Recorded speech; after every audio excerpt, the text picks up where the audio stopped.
Today we're talking about PEAL paragraphs. Now, whether you spell it with a double E or an EA, the meaning is identical. Now, what does a PEAL paragraph mean? The P stands for point, so you just make a point about something that's in the question. The E stands for evidence or example from the text to prove that your point is correct.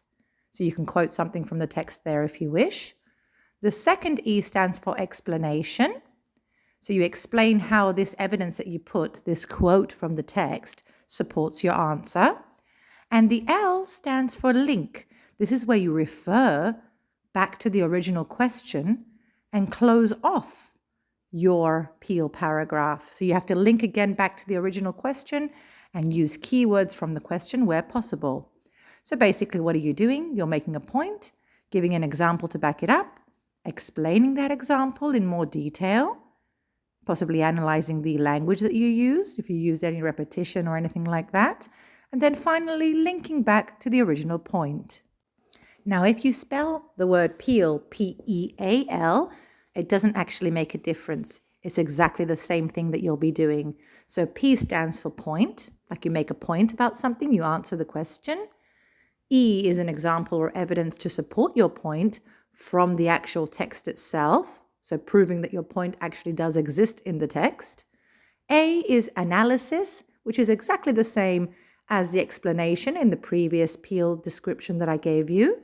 So you analyze the language you've used, the ideas, and then finally the L links back to the question, or if it's a big essay, you link it to the next paragraph in some way. So whether you spell your PEAL with double E or EA, the concept is the same. Now let's look at a short story and make a PEAL paragraph together. Peter was all alone yet again.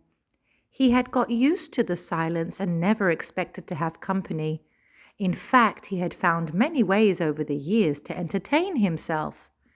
He drew and painted pictures, played word puzzles, read books, and watched TV.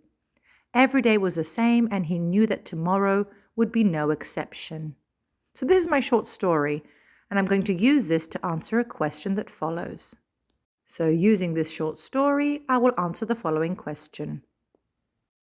So the question is, how would you describe Peter's life? Based, of course, on the story we have just read.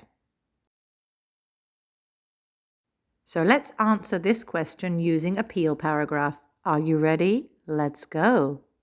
Now my point is the following. Peter was a lonesome but content man who never spent any time with other people. So that's my point. Now let's move to the evidence, the example. He was alone yet again, and he got used to the silence in his house over the years without any day ever being an exception. Notice I used quotations from the text, and they are in red. This proves my point is correct, that he is lonesome, but he is content. Now let's look at the explanation or analysis. The use of the word never to describe the time he spends with others and the fact that he is alone yet again suggests that Peter has no contact with the outside world at all. There is no exception to his daily routine of lonesomeness, and he must try to keep himself busy all day. This is clearly something that has continued for a very long time, since he mentions years of loneliness. Also, the fact that he got used to it shows that he no longer minds being alone. Lonesomeness is an accepted habit for him now, and he no longer expects anyone to visit him. He seems comfortable enough to continue his life the way it is and does not seem to need others to make him happy. So you see here I've explained the examples I used in the previous slide, okay, in the example section. And I've also proved my point as well. Now let's move to the final link. So my link, Peter is clearly lonesome but content with his life. This suggests that not all human beings need company in order to be happy.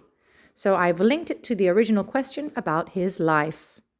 Now, good luck with your PEAL paragraphs, everyone.